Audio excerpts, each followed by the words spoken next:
Dün akşam da Ümit Milli Takım idmanındaydık. Oradaki oyuncularla da röportaj yapma şansımız oldu. Onlar da A Milli Takıma kendilerini çok yakın görüyorlar. Bu değişim de onların umutlarını arttırmış durumda. Ümit Milli Takım'dan A Milli Takıma en yakın gördüğü isimler kimler şu an? Yesterday we were in the under-21 training and we spoke with a few players and we saw that they are really hopeful about making the jump to the senior national team. If you would like to give a few names, which players could possibly make the quickest jump to the senior team? Nice try. Nice try from him. iyi denemeydi gerçekten. If you could give names. No, we still look. It makes only sense if, for example, about the U21 players, my colleague from the U21 is talking because he knows the players much more better. I had contact with Burak. I think he's playing in Bielefeld because he came to Germany, and so it was first contact to tell him that he's in the spotlight, that we are still looking for him also. But we did this also with 4, 5 or 6 other players, like I said, in Belgium, in Switzerland, in Austria, because this is our job. But in the end, for example, when we have to decide between Undav and Umut, and so we were saying, okay, I think maybe because he scored most goals in Turkey, so Umut deserved it maybe in this last point a little bit more. And then 2 days after annunciation, he had research and doctor in France, and he said he cannot come. And so, of course, I called my U21 colleague. It is part of our philosophy that then the next one should be a U21 guy who comes up. I talked to Watford because recommendation was Thiago. Watford gave the right information, and so the decision was made that Thiago should come. Aaron, he was a little bit longer on our list. He was injured in the last matches, but we still had contact, and he could be prepared by the U21. And so it is going one by one. One is making really a good job in the goal. And yes, so I'm really satisfied how they are prepared for the A national team.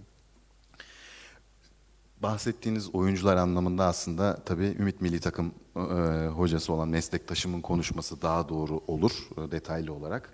Ama Burak'la temasımız vardı Bielefeld'de. Onunla görüştük. Artık Almanya transferi sonrasında bütün spot ışıklarının onun üzerinde olduğunu, daha sıkı takip edileceğini söyledim. Tabii 4-5 oyuncumuz var. Belçika'dan da, İsviçre'den de buraya gelebilecek.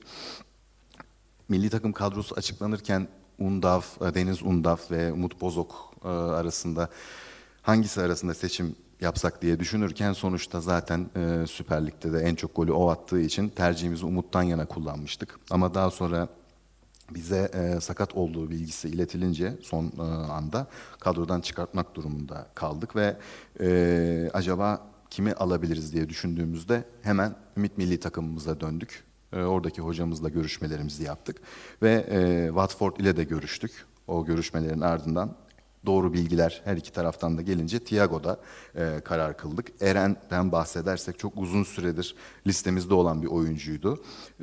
Son maçlarda sakat olduğu için aramızda olamamıştı. Ama şunu söyleyebilirim, Ümit Milli Takım'daki oyuncularımız A Milli Takım'a geçebilme adına gayet iyi bir şekilde hazırlanıyorlar. And for me, it is easy, you know. My colleague, he told me he make a small characteristic of Cenk. And after the first training, when he was very, very quiet, and my colleague said that he's good character, he's talking, he tries to lead all the other players. So after the training, I was going to Cenk and said, hey, your coach told me something about you, but this is not the Cenk that he talked about. And then he said, I understand. The next day I got the Cenk like my colleague said. So this is easy because I have much more and better informations about the players when they are coming the first time. I can handle it a little better. It is for me a little bit more easy to approach also in an easy way, and that makes it also for the player a little bit more easy because he said, okay, if my coach told him everything, so I don't have to be ashamed. Şimdi o Ümit Milli Takım hocası Tolunay Hoca ile yaptığımız konuşmalarda oyuncularla ilgili bilgi alırken Cenk'le ilgili bana şöyle demişti. Liderlik vasıfları olan, diğer arkadaşlarını da organize etme becerisi olan bir oyuncumuz. Ama burada ilk idmana çıktık. Baktım Cenk oldukça sessiz, hiç Tolunay Hoca'nın söylediği gibi değil yani. O yüzden idman bitince yanına gittim. Dedim yani ben senin hocanla görüştüğümde seninle ilgili çok farklı özellikler anlattı ama ben o Cenk'i görmedim bugün antrenmanda dedim. O da bir sonraki antrenmanda gerçek kimliğini gösterdi. Yani anlatmak istediğim şu, bir oyuncuya onunla ilgili bütün bilgileri bildiğinizi gösterince o da diyor ki tabii ki demek benimle ilgili bütün konuşmalar yapılmış, benimle ilgili bilgiler alınmış. O zaman kendisi de bir rahatlıyor ve utangaçlığını üzerinden atıyor. Tabii bu da iletişimin önemini ortaya koyuyor. Yeah, and meanwhile we try to speak French because he has to go from Belgium, I think, back to Lyon. I think he belongs to Lyon.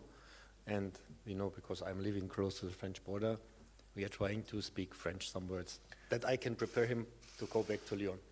Tabii biraz da Fransızca biliyor, ben de biliyorum. Birazcık Fransızca konuşuyoruz aramızda. Şimdi kiralık sözleşmesi bitiyor, Lyon'a dönecek. Ben de Fransa sınırına yakın bir yerde yaşıyorum, Almanya'da. İnşallah onun için de hayırlısı olur Lyon'da. Başka soru var mı acaba? Peki, teşekkür ediyoruz. Sağ olun. Teşekkürler.